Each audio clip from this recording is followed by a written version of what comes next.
তো বন্ধুরা, এই গল্পের প্রথম পর্বে তোমরা দেখতে পেয়েছিলে যে একটি জঙ্গলে একটি বাঘ কিভাবে তার আতঙ্কে গ্রামবাসীদের ভয় দেখানো হয়েছিল। গ্রামবাসীরা ভয়ভীত পেয়েছিল ওই বাঘটিকে দেখে, কিন্তু এর আসল সত্য আলাদা। চলো এই গল্পেতে আমরা দেখি।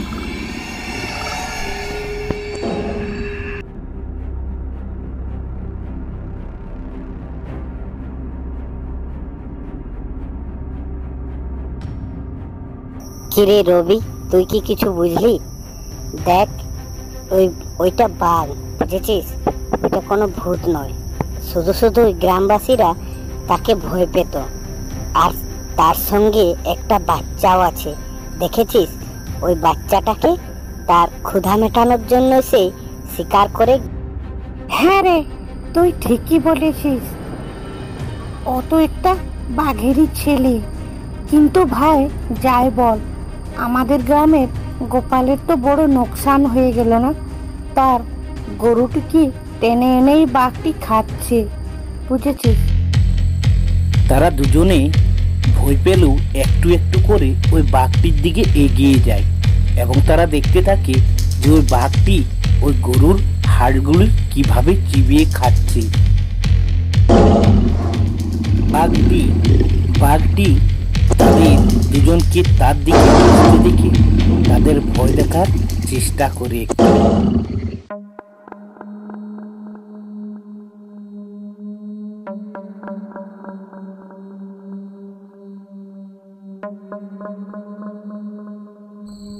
রবি বাঘটিকে আসতে দেখে খুব ভয় পায় এবং সে ভয়ে ভয়ে তাকে বলে, এই যে বাঘ মামা, তুমি আমাদের ভয় দেখাচ্ছ কেন?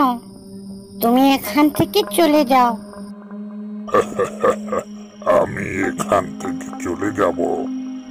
তোমরা বরং এখান থেকে চলে যাও, নইলে কিন্তু তোমাদের বিপদ আছে।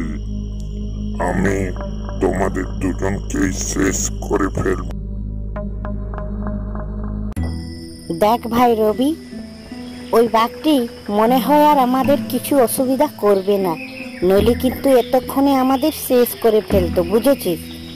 আমাদের গ্রামে গিয়ে সব বলে দিতে হবে যে ওই বাঘটি আর কোনোদিনও কাউকে ক্ষতি করবে না। ওই বাঘটি নিজের বাচ্চার পেট ভরানোর জন্যই গ্রাম থেকে শিকার ধরে নিয়ে আসছে, বুঝেছিস? ঠিকই বলেছিস রে ভাই। এবার কিন্তু আমাদের সবাইকে সাবধান করে দিতে হবে যে গ্রাম থেকে আর একটিও শিকার যেন এই বনের মধ্যে আসে না, বুঝেছিস? গোপালকে বলে দিতে হবে সব কিছু। এই বলে তারা ওই জঙ্গল থেকে গ্রামে ফিরে যায় এবং ব্যাপারটা সবাইকে বলে দেয়।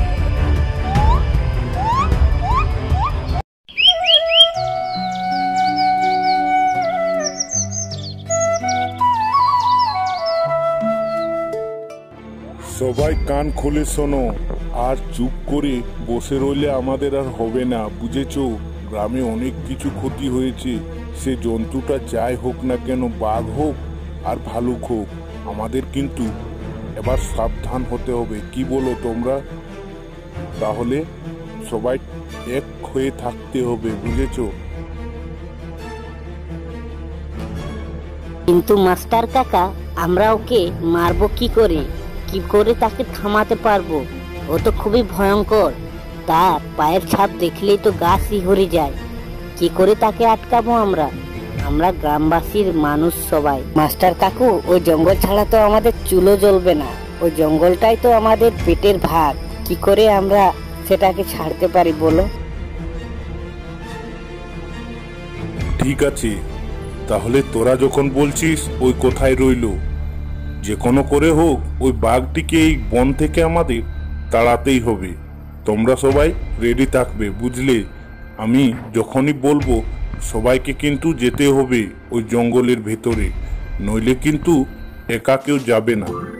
পরের দিন রবি ও পিন্টু তারা দুজনে যায় মাস্টার কাকুর বাড়িতে সেই জঙ্গলের ব্যাপারটা তাকে জানাতে।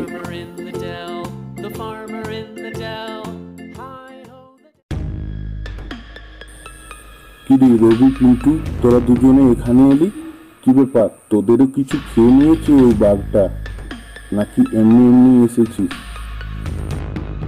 কাকু, ওটা কোনো ভয়ঙ্কর জানোয়ার না, ওটা ছিল একটা বাঘ যার একটি সন্তান রয়েছে। সেটা একটা মহিলা বাঘ।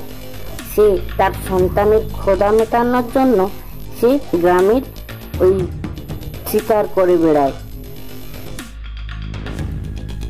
আচ্ছা ঠিক আছে, আমরা কালকে সবাই গিয়ে দেখবো ওইটা বাঘটা কি ভালো নাকি সে হিংস্র।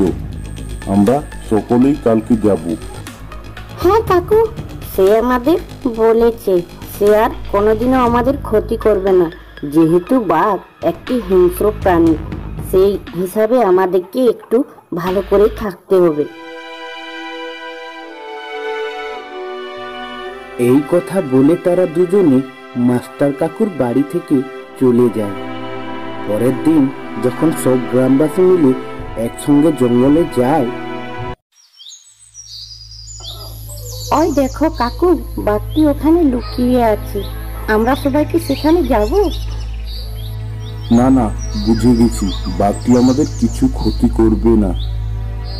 ও জঙ্গলে দাঁড়িয়ে তারা ওই বাঘটির দিকে তাকিয়ে দেখছিল, কিন্তু এখন আর তাদের চোখে ভয় ছিল না, ছিল শুধু দয়া।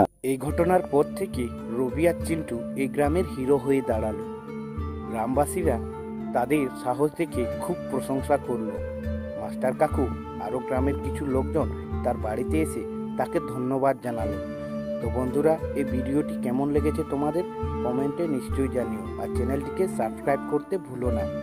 আবার এই ধরনের নতুন ভিডিও আমি তোমাদের জন্য নিয়ে আসব। তাহলে আজকের মতন এখানেই ভিডিও শেষ করছি বন্ধুরা।